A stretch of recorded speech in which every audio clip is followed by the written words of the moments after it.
It's been a long time since I have done some videos, and I decided that now is as good a time as any to start back.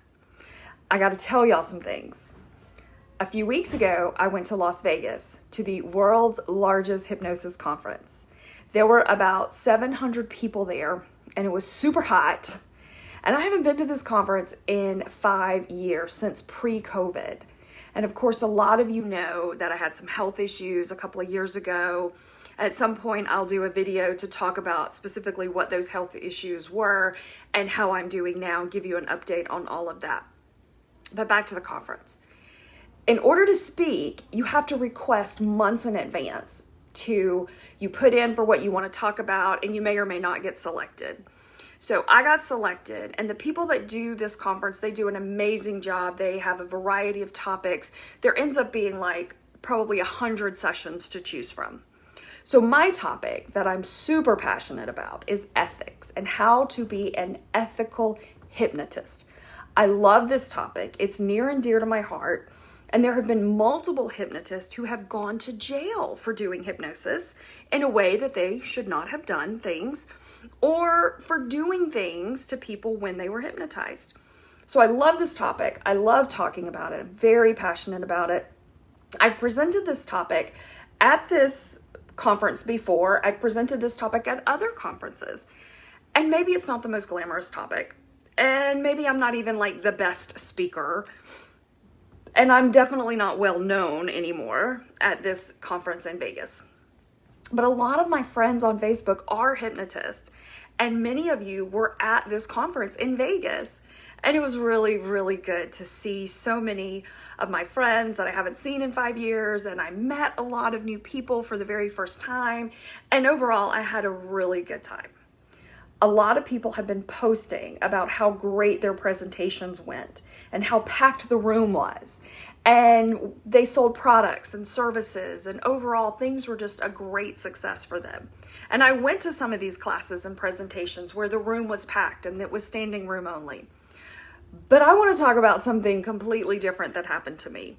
I'm here to tell you how bad things went for my presentation. When I walked into the room to get set up for my presentation, there were a few people already seated in the chairs. And I was glad to see that. Like, people are already here. People are excited to hear my presentation. But that was very short-lived. These people were there from the previous presentation and they just hadn't left yet. So they packed up and they went on their merry way. A few more people wandered into the room and I got excited again, because you definitely want people to show up when you present. Well, one of them asked me if I was presenting on family systems, and well, I was not. So she left. And then other people overheard and they realized they were in the wrong room. So now it's time to start my presentation, and it's just me and one other person in the room. And this other person in the room is the room volunteer, the person that keeps you on time and holds up cards in the back to say, hey, you got 10 minutes left, or you got 5 minutes left, or your time is up. Y'all, my own husband wasn't even in the room to support me, because God bless him, he is late for everything. A few minutes after the hour, one person walked in and he realizes the room is empty, and he's like, well, will you still present to me? And I was like, well, yeah, because all of these presentations get recorded, and so I need to do the presentation anyway. So my husband comes in a few minutes later, so now I've got 3 people. I've got my husband, I've got the room volunteer, and I've got this one person that specifically came to hear my presentation. But I did the presentation as if the room was full. But a few minutes in, even the volunteer left, so she didn't even stick around. At one point, I pretended to take questions from the people in the back of the room, even though there was no one in the back of the room. I did this just for fun, just to laugh at myself, really, just to make light of what could have been like, I don't know, a devastating situation.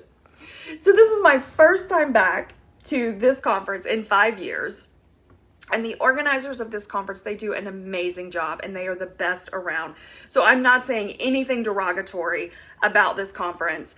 I love Vegas. I love this conference. I love the organizers and everybody that I meet through this conference. Fun fact, my husband presented. It was his first time presenting at this conference. And I didn't attend the entire presentation that he did, but I went to his room afterwards, and someone had left 2 pair of panties in a chair. Apparently he was actually presenting on how to take your clothes off. I'm not really sure what happened there. Anyway, I'm now in Boston at another hypnosis conference, and I'm presenting 3 times at this event, including the same presentation that no one showed up to in Vegas. So y'all, wish me luck, okay? Let's see how these presentations go. And even if no one attends, I'm still here, I'm still presenting, and I'm still gonna enjoy the heck out of myself. And I'm just gonna keep laughing, and I'm gonna keep doing videos and tell you guys how it went. So I'll see you soon.